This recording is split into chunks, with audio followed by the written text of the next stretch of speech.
Aujourd'hui, on va parler d'un sujet qui est, à mon sens, trop peu abordé en Martinique, celui de la prison de Ducos. Son histoire, son emplacement, ses travailleurs, ses occupants, mais aussi ses voisins. Aujourd'hui, on en parle dans Mise à fait avec M. Louvounou et surtout M. Delépine. Comment deux jeunes de Sainte-Anne ont-ils pu disparaître aux yeux et à la barbe de tous? Aujourd'hui, on va parler de l'une des plus grosses affaires de l'histoire de la Martinique. Un scandale à plusieurs millions, voire milliards. Où se cachent les ravisseurs? Que nous cache-t-on 60 ans plus tard? Aujourd'hui, on va parler d'un sujet qui va intéresser beaucoup de personnes, celui de la prison de Ducos. Ceux qui y travaillent, ceux qui y vivent, ceux qui y habitent. On va en parler avec deux invités qui connaissent ce sujet par cœur. On a notamment la chance d'avoir avec nous M. Désir Delépine, qui est premier adjoint à la ville de Ducos. Bonjour M. Delépine.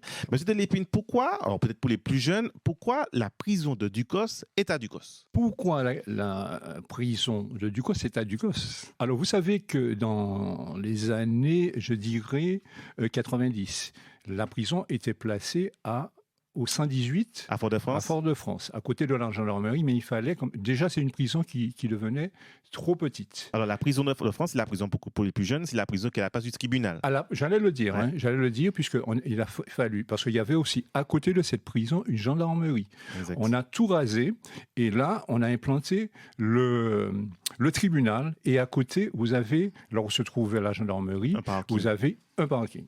Et il fallait bien sûr trouver un emplacement pour loger ces détenus. Bon, on a fait appel aux différents maires des communes. Personne ne voulait la prison chez soi, quoi. Bien.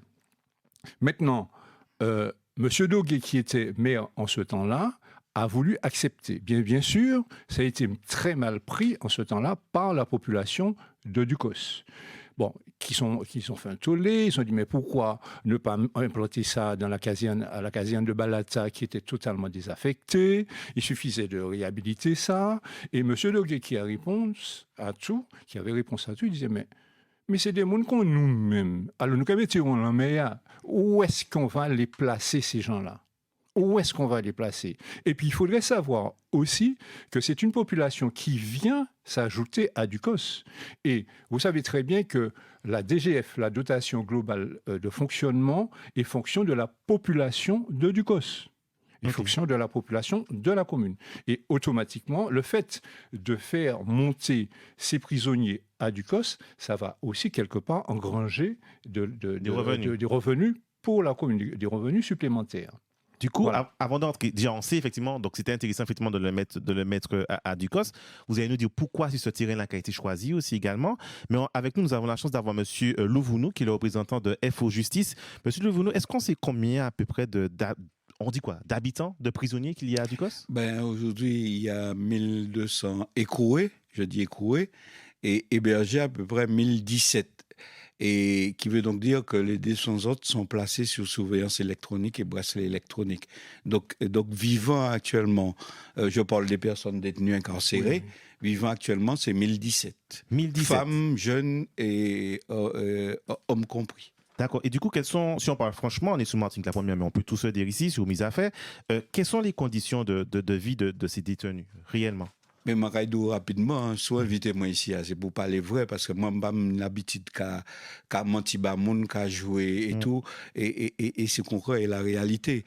Et donc, oui, effectivement, pour reprendre les propos de M. Désir, il a mis le point sur, je crois, un élément important, c'est celui de l'humanisme.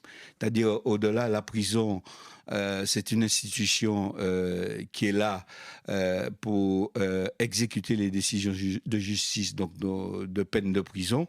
Et c'est aussi l'intérêt est primordial de faire en sorte que cette peine puisse être exister dans des conditions humaines convenables. Donc, d'où l'objet de cet établissement pénitentiaire nouveau.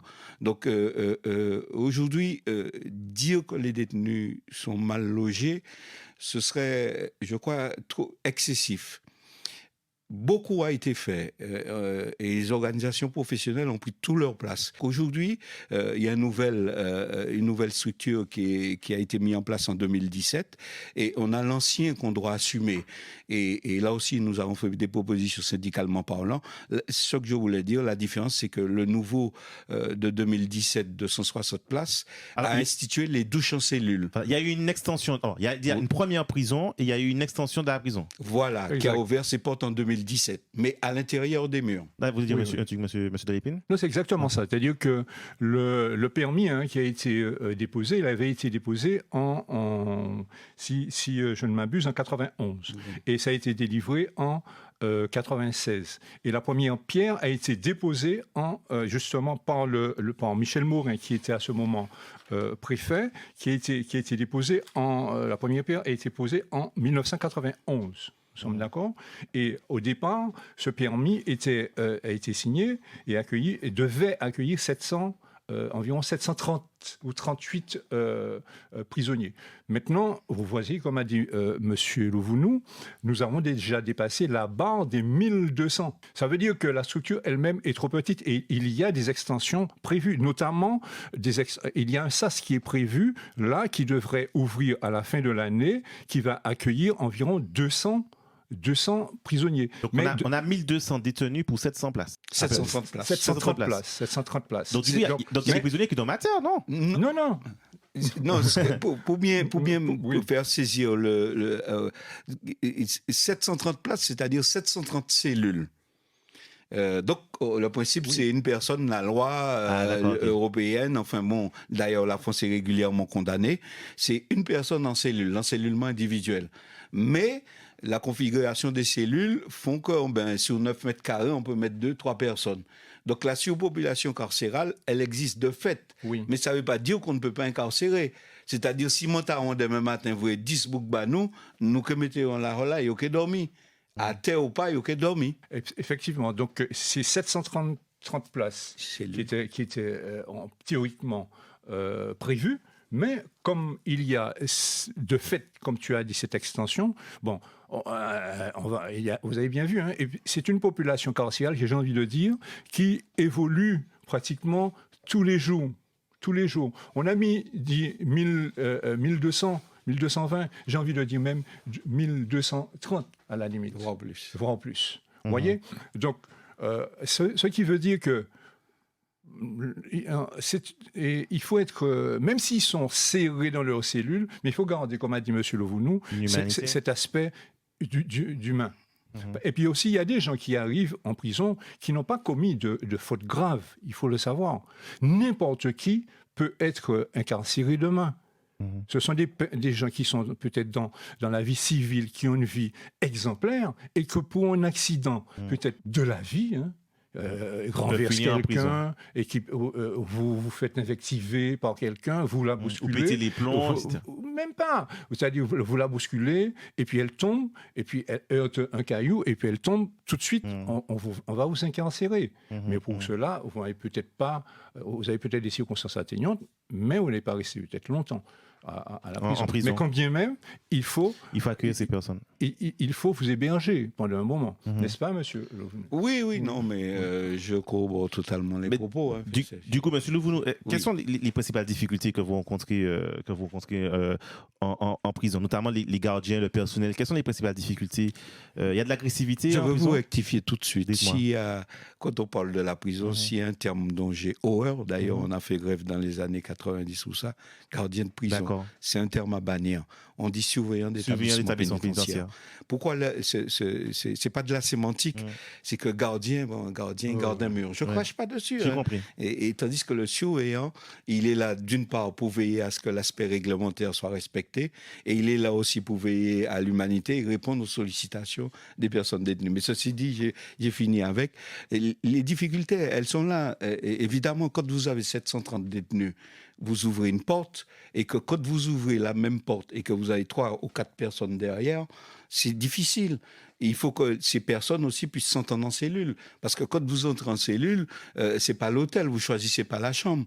Donc, vous devez vivre pendant au moins quelques temps avec une personne qui nécessairement n'a pas le même tempérament que vous. Donc, ça veut dire quoi? Ça veut dire en même temps, la cuisine ne répond pas aussi au nombre de détenus. Ça veut dire que les soins médicaux deviennent aussi de plus en plus difficiles parce que il y a les soins médicaux en prison. Ça veut dire qu'un certain nombre d'activités qui auraient tendance à faire baisser le thermomètre de la violence, le thermomètre des agressions, ne sont pas à leur niveau optimal. Donc, ça rend le travail du personnel difficile. Et tout à l'heure, je vous ai parlé d'un élément quand même important. D'ailleurs, on se bat régulièrement. On a fait des propositions légitimes là-dessus qu'on a mis en place en Guadeloupe et en Guyane, mais en Martinique pas. Vous avez à peu près aujourd'hui à Ducos 450 cellules qui sont dépourvues de douche. C'est-à-dire, vous imaginez qu'en 2025, et là, ce n'est pas une revendication des personnels, c'est pour la population pénale. En 2025, il faut que quelqu'un qui est incarcéré dans cette partie de la prison frappe à la porte ou vous demande l'autorisation d'aller prendre sa douche à l'extérieur. C'est-à-dire, un climat qui choque en Martinique, 30 degrés tous les jours, les intellectuels, les architectes qui ont monté cette affaire aient pu oublier qu'il fallait mettre des douches dans une cellule. Donc, ils doivent se doucher, il y a des douches communes où ils doivent... C'est des douches communes, des couettes. Donc, sur ces douches-là et ces couettes, c'est des agressions, c'est des violences qui échappent au personnel. Donc, ne serait-ce que ça. Et quand la personne aussi veut prendre sa douche, vous n'êtes peut-être pas en capacité de lui permettre de la prendre, ça fait une violence. Ouais, on va faire moins cher, ouais, moi les douches moins, il est pour moi ni douche moins, pas bon moi douche moins. Donc, ça crée des sentiments et des frustrations. Et ça crée de la violence. Donc, c'est des éléments qui rendent au quotidien nos fonctions difficiles et qui font que les détenus deviennent violents et agressifs. Et je n'ose même pas non plus aussi glisser sur la gestion de la population pénale qui est de plus en plus importante et qui présente des pathologies psychiatriques. Voilà, c'était ça aussi, c'était l'une des questions. Comment est-ce qu'il est vrai qu'il y a aussi effectivement de fortes pathologies psychiatriques en prison, des personnes qui auraient dû peut-être être dans des hôpitaux psychiatriques et qui se retrouvent donc en prison? Comment vous gérez ça, vous, là-bas, à Ducos? On le gère avec nos ressources humaines, hein, parce que ça aussi, c'est un problème. La formation continue des personnels, je ne veux pas dire niveau zéro, mais c'est bon, l'armement, le tir, etc. Oui, c'est important. Mais nous donner les armes intellectuellement, cognitives pour pouvoir résister. Je ne demande pas à ce qu'on soit formé comme des infirmiers psychiatriques, c'est pas ça du tout. Mais il est important que dans un milieu sociologique comme la prison, que le visage, les items, aujourd'hui, que tout cela change et évolue. Donc, gérer ces personnes-là, c'est quoi? C'est parler, c'est trouver des parades, mais qui ne résolvent rien, puisque c'est une prise en charge médicale qu'il faut. D'ailleurs, vous avez entendu des pathologies psychiatriques à des niveaux différents, graves à petits, etc., et qui peuvent se déclencher à n'importe quel moment, puisque le poids de l'enfermement induit ces réactions. Donc, vous avez une population pénale, je ne vais pas vous faire le schéma, en Martinique, la drogue, la cocaïne, etc., enfin, les drogues, et tout ce qui... Et le crack. Donc, nous hébergeons cette population diverse, et nous devons les gérer, mais nous n'avons pas les moyens. L'administration parle beaucoup, dit beaucoup de choses, mais il y a des initiatives qui sont prises par des médecins, etc. Mais la structure ne répond pas à cette prise en charge. Il y a combien d'agents pénitentiaires? Aujourd'hui, nous sommes à peu près à 245. Pour 1000 oui, mais il faut peut-être pas voir comment dirais-je, ce miroir, parce que ça ne veut pas dire qu'il y a 240 personnels face à la population pénale. Donc, il y a des collègues qui vont tenir, je ne sais pas, la porte d'entrée, parce qu'il faut entrer en prison, comme vous allez prendre l'avion, il faut faire des contrôles de sécurité.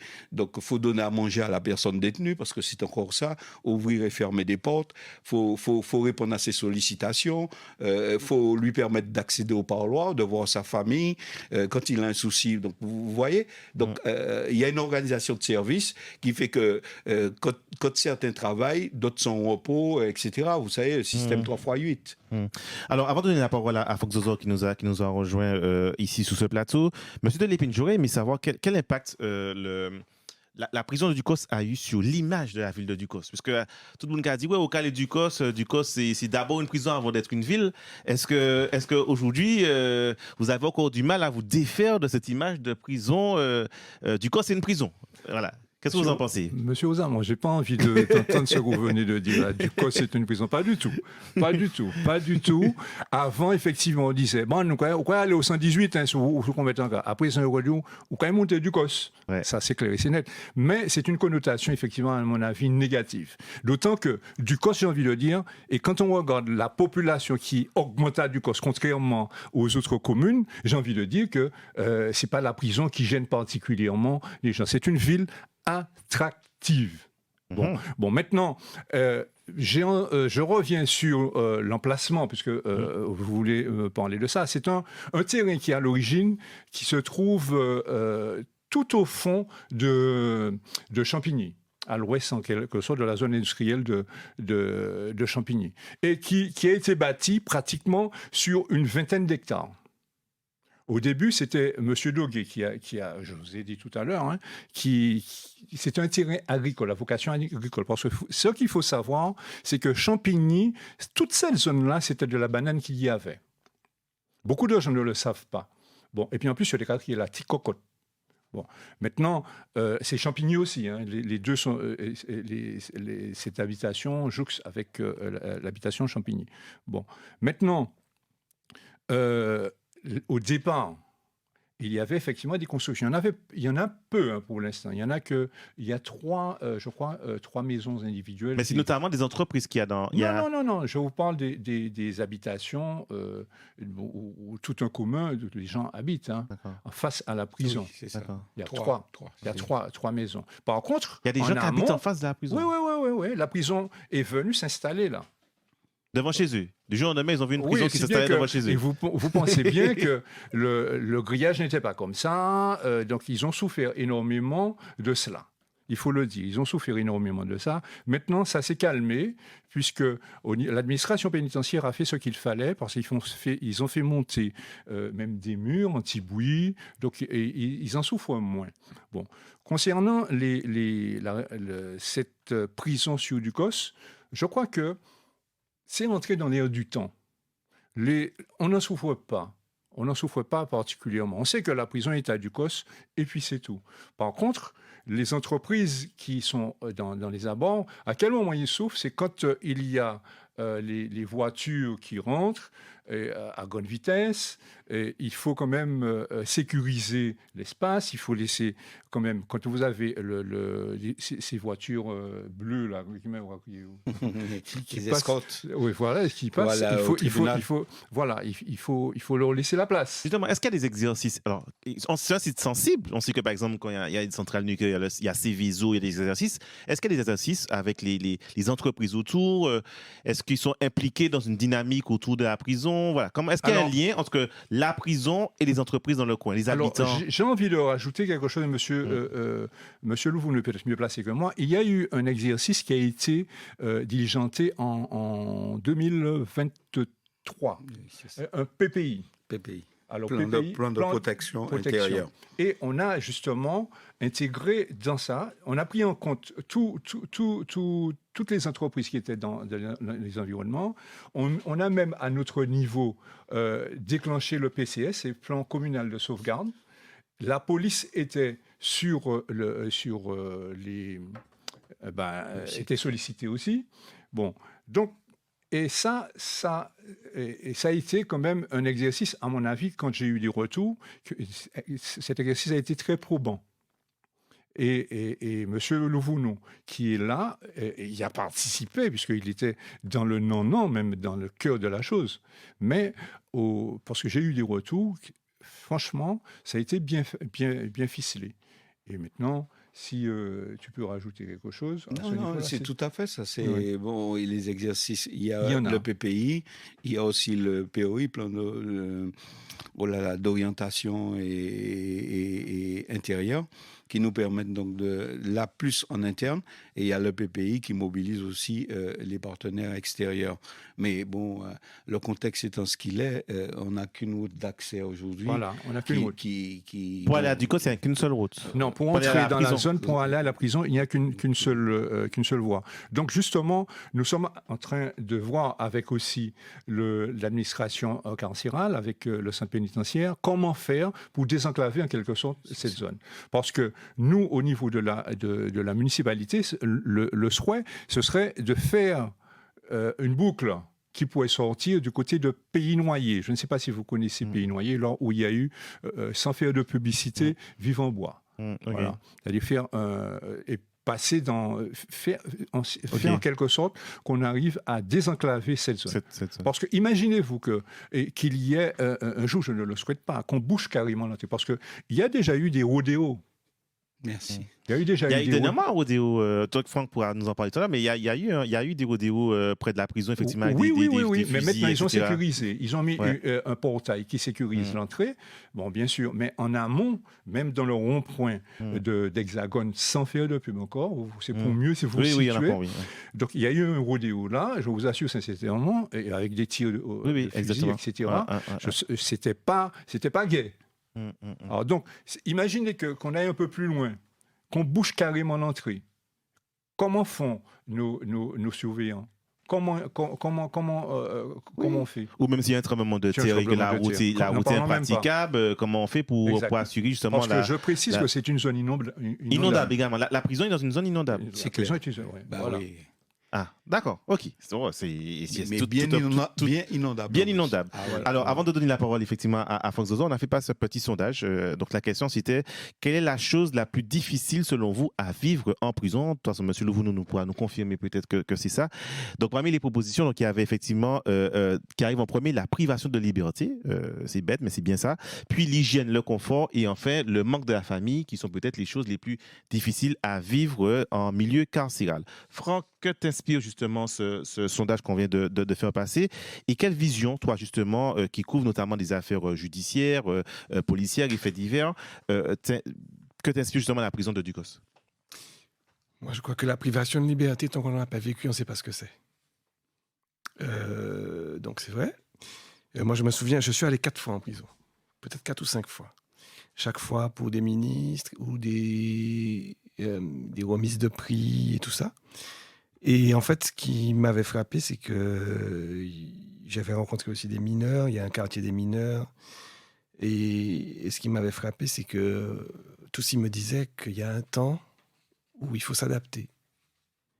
Quand on est en prison, il y a un temps qui est difficile, il y a un temps où voilà.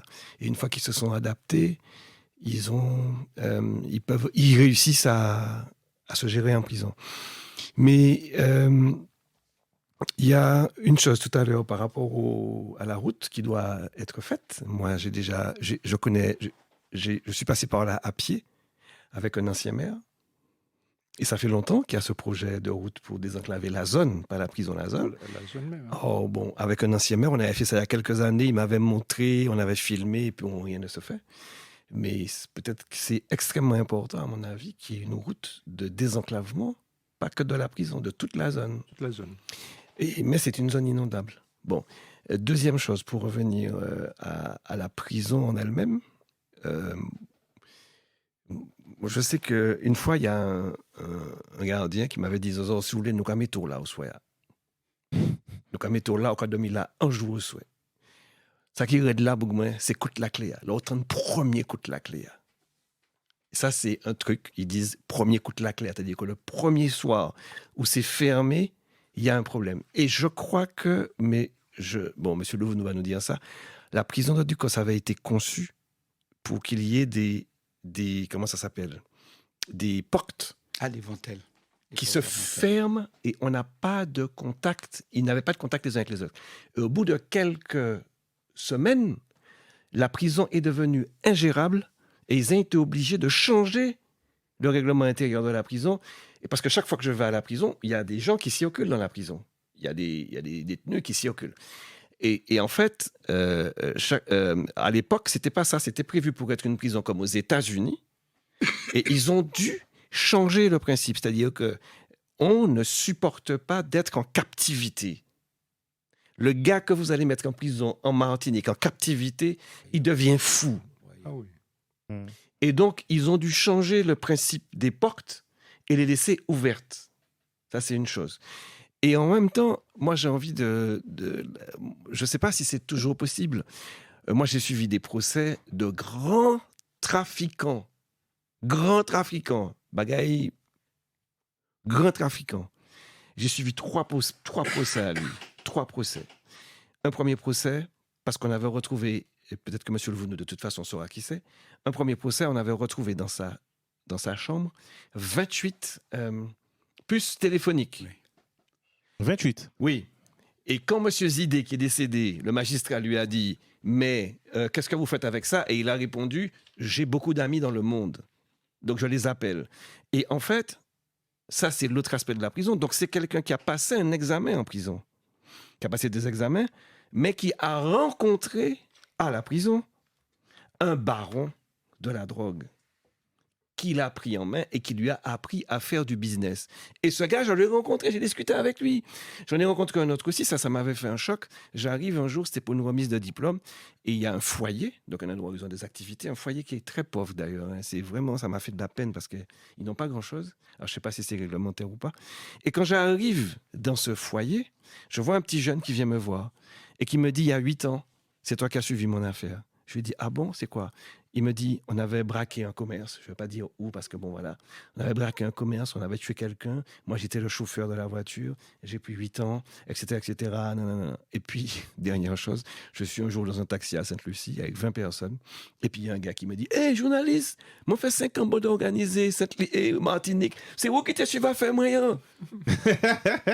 Vous voyez, c'est bon. Mais en fait, tout ça pour dire que moi, ce qui me paraît être important à la prison, c'est quand on sort de là, est-ce qu'on peut en sortir grandi? Est-ce que le système dans lequel nous sommes aujourd'hui, parce que les 2 gars que j'ai rencontrés, ils ont passé des études, il y en a un qui a eu un BTS, l'autre a eu plus qu'un BTS. Il y en a un qui s'en est sorti, il est retourné dans une voie supérieure, l'autre a choisi une autre voie. Mais est-ce que... Alors, il y a aussi autre chose qui serait intéressant de parler, c'est en Martinique, c'est une maison d'arrêt ou je ne sais pas quoi centrale. Mais si vous avez plus de 5 ans de prison, vous ne pouvez pas rester en Martinique. Vous êtes obligé de partir. À plus de 5 ans, on doit partir. Il faut partir. Mais en fait, les gens ne partent pas parce qu'ils ont besoin de la famille. Donc, ils font 10 ans de prison ici. Mais faire 10 ans de prison ici, il n'y a pas un système éducatif qui permet à la prison de Ducos de prendre quelqu'un et de le réinsérer avec un vrai métier. Le gars va faire 8 ans de prison. Pendant 8 ans, il va faire la même chose. Alors que s'il est en France, il a peut-être une chance d'apprendre un métier. Et ça, c'est le problème. Donc, ils disent, on ne veut pas partir parce qu'on n'a pas de famille en France. Ils ne partent pas. Mais le problème, c'est que quand ils ont fait 8 ans, quand ils ont fait 10 ans, ils retournent dans le même truc parce qu'ils n'ont pas de chance d'être formés à un métier. Et pour moi, c'est... il y avait un projet de prison à Saint-Joseph, je crois, qui permettrait de désengorger celle-là. Mais à mon avis, le vrai combat aujourd'hui... C'est mort le projet de prison à Saint-Joseph? Au Gaumont. Oui, à la tracée. Une prison au Gaumont. Mais c'était pour les petites peines, je crois. Oui, mais bon, c'est tombé à l'eau. C'est tombé à l'eau? Mais le problème qu'il y a aujourd'hui, c'est qu'il faut... Comme on ne laisse pas partir ceux qui ont plus de 5 ans, on les laisse en Martinique, il faut leur trouver quelque chose. Il faut les aider. Il faut les réinsérer à travers... un métier, une formation. Et ça existe. En fait, ça existe très peu. Justement, on va entendre M. Levounou dessus. Alors, M. Levounou, justement, est-ce que la prison arrive à réinsérer, selon vous, parfaitement les personnes incarcérées ou pas? Il y en a que vous voyez sortir et qui reviennent régulièrement et avec qui, ça fait où tourner? Comme il dit, aujourd'hui, c'est quoi le travail pour un détenu en prison à Ducos? Passer serpillet, plicher les gyms pour faire manger. Et puis voilà, ça s'arrête là. Nous, syndicats, et je le dis, moi, j'ai pas honte, sous le centre pénitentiaire de Ducos, nous, organisations syndicales, tous confondus, Loulou Griffith, Stéphane Landelot et nos collègues, nous avons fait des propositions fortes. Nous avons parlé des terrains, nous avons parlé de mettre en place des formations qualifiantes, diplômantes, en aquaculture, en élevage, comme à Borgo, etc. Parce qu'il y a un propriétaire qui a au moins 300 têtes de bétail juste à côté de de nous d'ailleurs, et que je pense qu'ils n'apportent pas assez sur nos bols, sur le fonctionnement de la prison. Oui, mais il faut le dire, c'est pas parce qu'elles sont bêchées, moi qui dit ça, mais moi dis quand même. Donc aujourd'hui, c'est ça sur cette zone. On pourrait mettre en place des formations sur l'énergie renouvelable, la maîtriser, former des gens qui, de façon à ce qu'ils sortent. Aujourd'hui, qu'est-ce qu'on a proposé à un gars qui sort en prison? Espace vert. Mais bon Dieu, c'est le bougla fait un mois espace vert, puis tout camarade les vivent en quartier à Kadimo, son imbécile, regardez, arrêtez ça. Depuis 4h du matin, on levé, il y a 1 000 € par mois, et nous, dans 5 minutes, 1 000 € nous déjà fait. Donc, je dis pas que il faut pas, mais la réalité, c'est ça aujourd'hui. Vous avez des détenus qui sont libérés à Ducos, ils ont sorti des sacs cabas. Bon, pas citer non, c'est magasin qui en l'air. J'ai vu ça l'autre fois. On en parle, mais rien n'est fait. Au niveau du transport, c'est pas, mais c'est la compétence de la CTM. La régularité pour que les gens viennent au parloir, etc., ça manque aussi. Donc, et comme dit Franck Zozor, je crois il faut qu'il y ait une volonté politique. Nous, on n'a pas à copier en France. Moi, je dis en Martinique, on a assez de capacité, de qualité, de moyens pour même montrer à la France comment la prison devrait être et comment la prison devait évoluer dans la prise en charge des personnes détenues. Et même les personnes qui ont, excusez-moi, des profils psychiatriques et tout, pourquoi pas ouvrir sur l'extérieur, leur donner des activités, etc. Au lieu systématiquement faire de la médicamentation qui les rend encore plus machin, ou l'enfermement, ou voilà. Moi, le constat fait par M. Zozor sur ces éléments-là, on les partage totalement. Monsieur Levounou, alors Franck Zozor a parlé effectivement de cet individu qui avait 28 cartes SIM, etc. On voit aussi aujourd'hui, alors plus peut-être en France hexagonale qu'ici, des détenus qui sont sur TikTok, qui sont sur Instagram, qui font des tutos cuisine, etc. Qu'est-ce que vous en pensez justement des détenus qui ont accès à des portables, qui appellent les gens? Il y avait même l'histoire du trafiquant à Marseille qui avait 8 cartes SIM, qui a organisé son évasion depuis la prison. Qu'est-ce que vous en pensez, monsieur Levounou? On devrait interdire les portables en prison, c'est bien le cas. Mais les portables, je vous signale que les portables sont interdits. Alors, qu'est-ce qui se passe? Et qu'à Ducos, après les fouilles, c'est 800 portables par an, pratiquement, voire plus. Alors, il y a une fouille par an, il y a 800 portables par an. Non, pas par an. C'est-à-dire, il y a des fouilles régulières. Heureusement, tous les semaines, on a des fouilles, mais pas sectorielles. Pas la grande lessive, parce que la grande lessive, on a vu que c'était pas trop porteur, parce que les détenus étaient déjà au courant. Et quand on va fouiller la Tahavre et portable, la drogue là. Donc, on fait des fouilles sectorielles et surprises de nuit comme de jour. Regardez-nous pas mêler, puis ça.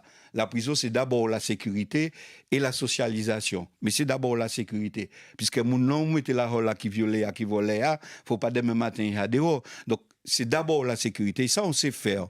Mais comme on a dit, si pas ni soutirer, pas ni voler, toute l'heure, tu entends des discours incantatoires. Ouais, on va mettre des radars, on va mettre ceci, on va mettre cela. Oh, que diable, côté ça y est. Nous, pas qu'à ouais. Et aujourd'hui, c'est les drones. On va faire machin et tout. Et l'argent. Il y a des drones qui passent. Mais oui, il y a des drones qui viennent sur Ducos aussi. Ducos, il y a des drones qui survolent. Et pas ni 10 ni 20 qu'on machin, mais et qu'est-ce qu'ils il faut savoir qu'aujourd'hui, monsieur Royal, il faut savoir aujourd'hui que dans nos prisons, il y a des moyens financiers énormes. Vous l'avez cité, Marseille et d'autres, il y a des moyens financiers énormes. Et il y a des organisations qui nous échappent, mais qu'on combat parce qu'on fouille, on fait parler, etc., intérieur à la prison. Il n'y a pas de bonne, il n'y a pas d'organisation de bonne, etc., mais il y a des personnes détenues dans la prison, etc., qui sont organisées. En donnant comme en d'ailleurs. Et d'ailleurs, c'est pour ça, avec les copains, on dit souvent que Ducos, c'est l'école du crime. Ce n'est pas un jeu de mots, mais c'est une réalité. Donc, on ne va pas tout noircir parce qu'on essaie de faire des propositions honnêtes, sincères, mais il y a beaucoup de choses à faire et il faut qu'on sorte du discours, il faut qu'on mette les moyens. C'est un coup, je sais, mais aujourd'hui, l'école montre ses limites. Je suis navré de le dire. Aujourd'hui, l'école montre ses limites sur ça. Et je ne dis pas, chaque fois qu'on va ouvrir une prison, c'est des écoles qui ferment. C'est pas je ne sais pas si c'est la bonne solution. Mais en tout cas, la prison a un rôle clé et majeur aujourd'hui dans la société martiniquaise, dans la prévention de la délinquance et la criminalité.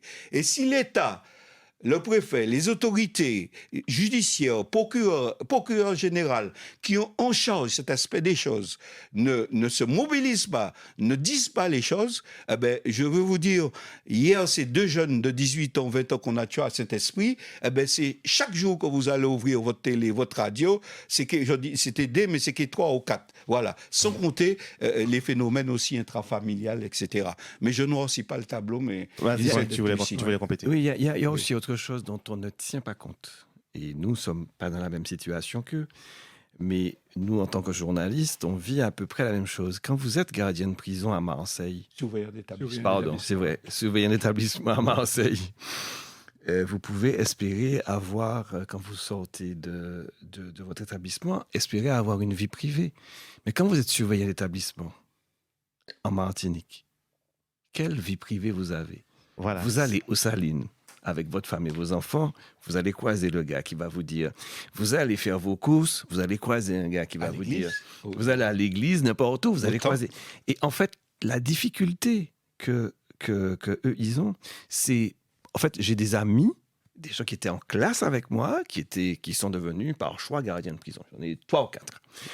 Ah ben, dont un qui est parti à la retraite il n'y a pas longtemps d'ailleurs. Ah ben, en fait, quand vous êtes dans un établissement pénitentiaire, il vous faut absolument trouver en Martinique un juste milieu entre je suis là, je travaille là, et puis toi, tu es prisonnier. Donc, il va falloir que tu respectes les règles, mais sans être trop injuste, parce que demain matin, là où nous. Et c'est exactement ce qui s'est passé quand le baron de la drogue s'est évadé du CHU. Oui. Ces comparses du Venezuela sont venus, ont mis en joue les gardiens de prison pour leur tirer dessus au CHU, et il leur a dit, vous ne les tuez pas parce que c'est des bons. C'était quelle année? 2016. En 2016. Un baron de la drogue qui s'évade du CHU, baron de la drogue, je crois que c'était le Master Underworld, des tonnes et des tonnes de cocaïne, avait été arrêté à Marseille. Et jusqu'à présent, c'est un Venezuela. Non, il n'a jamais été arrêté. Et il ne sera pas arrêté. C'est lui qui, en fait, ce monsieur, j'ai fait plusieurs reportages sur son affaire, c'est lui qui apprenait, qui plaçait l'argent des cartels. Donc, ils l'ont fait s'évader au CHU. Il a dit aux gars qui venaient en espagnol, vous ne leur tirez pas dessus parce que c'est des bons. Ça veut dire qu'il y a un modèle. Tout à l'heure, on parlait de modèle concernant la réinsertion. Mais ici, en Guadeloupe, en Guyane, je suppose que c'est la même chose. Ils sont obligés d'avoir un modèle local parce qu'il y a une proximité avec les détenus. Et je n'ai jusqu'à maintenant pas entendu dire qu'un gardien de prison s'était fait agresser par un détenu qui avait été libéré. Et je crois même qu'il y a une forme de respect. Voilà, c'est ce que M. Louvre, comment justement, c'est intéressant son intervention, comment on peut gérer justement la vie privée des surveillants pénitentiaires alors qu'on est sur une petite île, tout le monde se connaît, voilà, comment, c'est compliqué d'avoir cette gestion-là. Et on sait aussi que par exemple à Marseille, il y avait eu, je ne sais pas si c'est à Marseille, mais il y avait eu l'histoire de chef de gang qui avait donné les coordonnées personnelles et l'adresse du directeur de la prison. Oui, c'est à Marseille même. Mais c'est horrible ça, comment on peut gérer ça là justement? C'est pas comparable, c'est ce que je disais tout à l'heure. On peut modéliser en Martinique pour étendre dans d'autres départements, d'autres sites, mais c'est quoi aujourd'hui? C'est un contexte sociologique et culturel différent. Et d'ailleurs, quand on s'est battu pour la priorité aux originaires en termes de mutation pour les affectations, et quand on parle régulièrement de la priorité aux originaires sur des postes de l'administration, c'est pas un vain mot. Pourquoi? Parce que la personne détenue qui est derrière la porte a face à lui une personne qui a une même histoire, un même vécu. Et vous êtes à Marseille, vous êtes surveillant, peut-être Martiniquais, Guadeloupéen ou du Nord, etc. Vous ouvrez la porte, vous avez un Albanais derrière ou un Russe. Il n'a rien à foutre de ta gueule, quoi. Ça ne l'intéresse pas. En Russie, il est différent. En Albanie, il est différent. Mais en France, tout ce qui l'intéresse, c'est foutre le camp et continuer son business. Donc, en Martinique, certes, les détenus, c'est ce qu'on a, c'est tout le monde se connaît, c'est la famille, machin, comme il disait, c'est vraiment, vraiment la peinture, enfin l'image, vraiment, c'est réel. Il n'y a jamais eu d'agression, je confirme ces propos. Hein. Il y a Totalement. jamais- Oui, non, mais c'est bien. ça peut durer que sur cet aspect. Et j'en mémoire ce qui s'est passé en Guyane, où à l'ouverture, nous dit, pas fait bêtise là, vrai Guyanais, recruté Guyanais, ils ont envoyé une majorité de métropolitains. 6 mois après, la prison a explosé. Et ils ont fait ce qu'on leur a dit de faire avant l'ouverture. Et ils ont recruté beaucoup de Guyanais aujourd'hui. Il y a des difficultés, mais elles sont moindres. Donc, c'est uniquement sur cet aspect-là. Hein. Ce n'est pas parce qu'on est en Martinique, mais c'est devant comme derrière. Les gens, il y a un respect. Il y a un respect induit par une communauté d'échanges, enfin, culturels, tout ça, commun. Est-ce qu'on peut parler de l'évasion justement du CHU? Je sais que vous avez des collègues qui avaient été beaucoup affectés par cette histoire. Est-ce que vous pouvez nous en parler? Cette affaire, je vous dis, parce que j'étais à des responsabilités nationales à l'époque, je dirais sincèrement, excusez-moi, mais c'est des aspects qui montrent encore la gestion purement colonialiste. Excusez-moi de parler comme ça. D'ailleurs, je ne devrais même pas m'excuser, mais c'est la réalité. Vous vous rendez compte, quand j'ai parlé de cette affaire devant le ministre et tout, on me dit, ouais, mais il n'y a pas de sang qui a coulé, il n'y a pas, etc. Non, mais je vous dis, mais c'était... Et des fois, on était à 2 doigts quand même. Des fois, j'avais même l'impression qu'on voulait me dire, mais attends là, retourne dans ton machin là, viens pas nous faire chez la Paris alentour de la table où on est tous cravatés, bien habillés, avec, il n'y a pas eu de mort, il n'y a pas machin, regardez. Et là où je dis qu'ils ont encore été lamentables sur cette affaire, bon, il y a un procès qui a été fait vite fait pour bâcler la chose, moi, c'est mon ressenti, et personne ne me l'enlèvera. Ah oui, j'ai assisté à ce procès, effectivement. Merci. J'ai assisté à ce procès où ils ont été prévenus le matin. Oui. Ils ont été prévenus oui, le matin. C'est lamentable. Qui a été prévenu le matin? Les personnels. Les 4 personnes. Ceux qui ont été agressés. Qui ont été agressés avec armes et tout ça, ont été prévenus le matin qu'il y avait un procès, qu'il y avait le procès par contumace de ces personnes qui ont été identifiées. Ils ont été prévenus le matin. Et on les voit arriver le matin. Pas de préparation d'avocat, enfin, regardez. Donc, je vous dis, moi, c'est un truc qui me sera, je partirai à la retraite. Oui, parce que la gestion a été lamentable, mais je dis grave, quoi. Je me suis demandé à un moment, est-ce qu'on était français ou pas? Non, mais une gestion, mais... Vous avez un détenu, mais d'ailleurs, c'est pour ça qu'on a cherché à savoir s'il y a des complicités. Le gars s'est évadé en Espagne.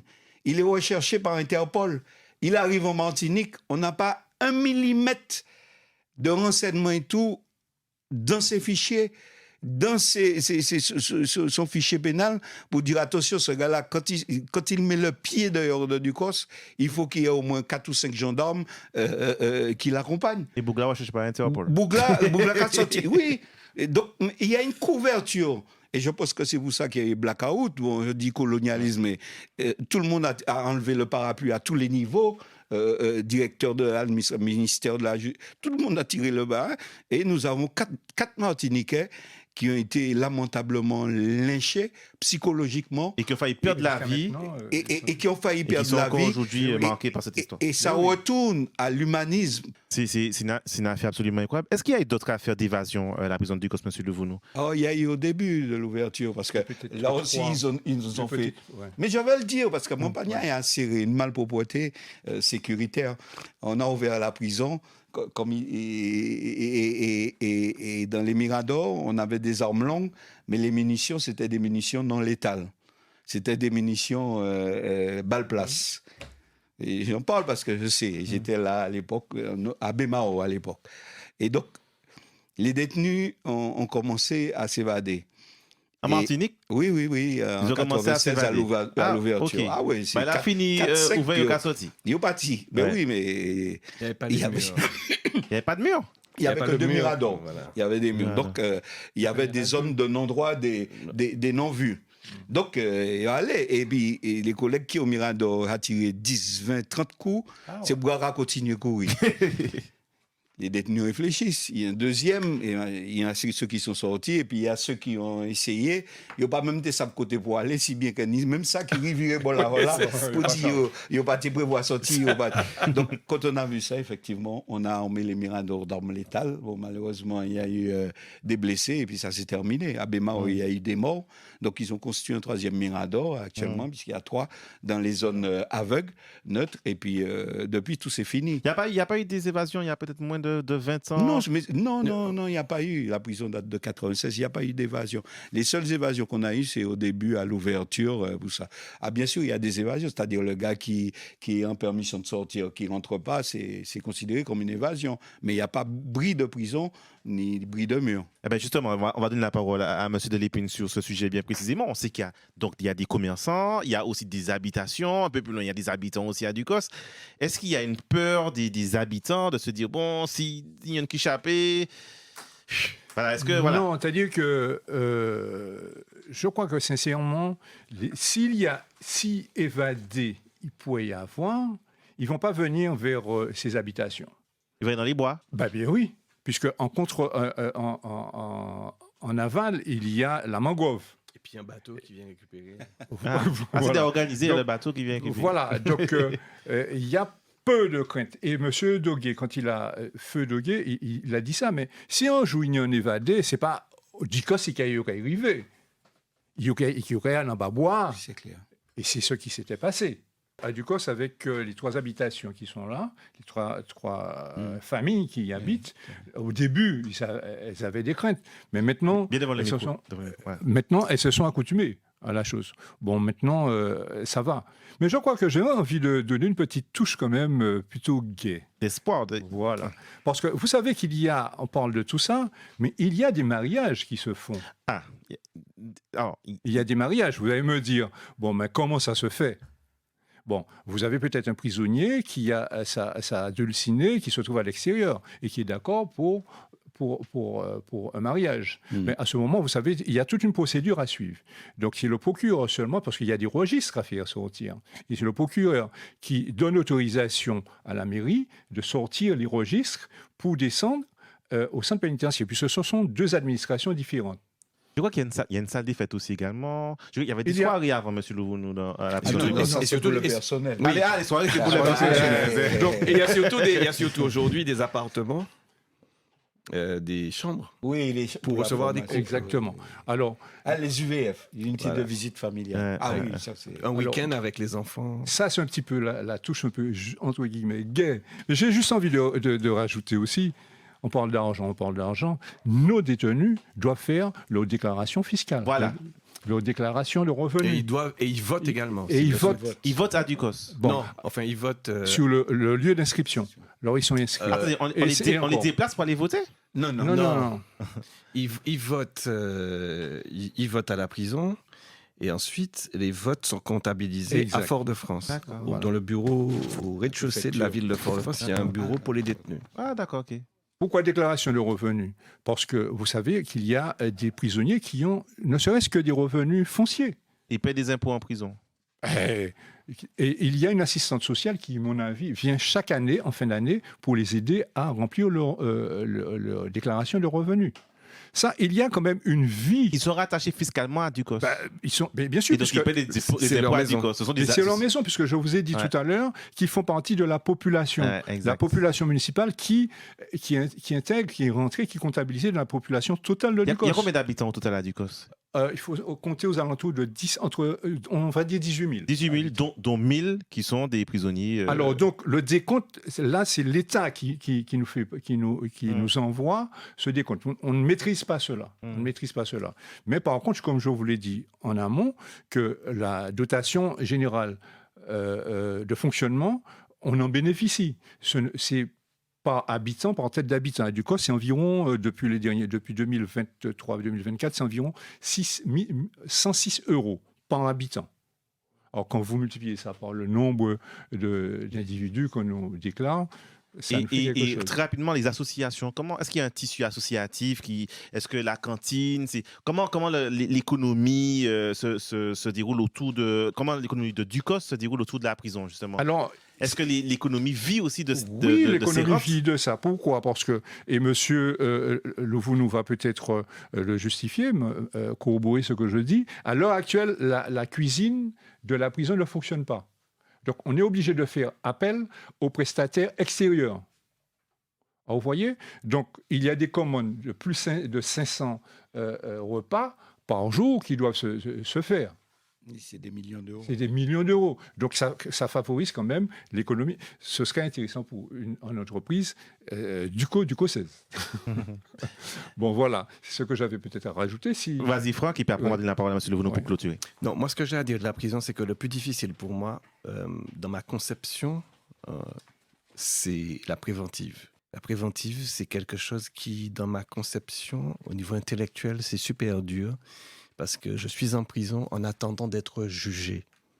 Donc, je ne suis même pas encore coupable, mais je suis déjà dans une... Et la préventive, ça peut durer combien de temps? 3 ans, 4 ans? Ah ben, des fois plus. Mais maintenant, avec l'arrivée des nouveaux magistrats... Ça va plus vite. Ouais, 3 ans. Mais cour d'assises, 3-4 ans. Des gens qui sont en prison en attente d'être jugés, des fois même innocents. Cour d'assises, c'est 3-4 ans. Correctionnel, c'est 6 mois, 1 an.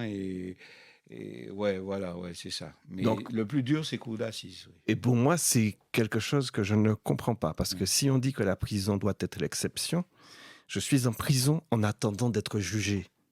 Et pour moi, c'est quelque chose qui me... Voilà. Moi, pour toi, il y a des innocents qui sont en prison. Non, je ne vais même pas jusque-là.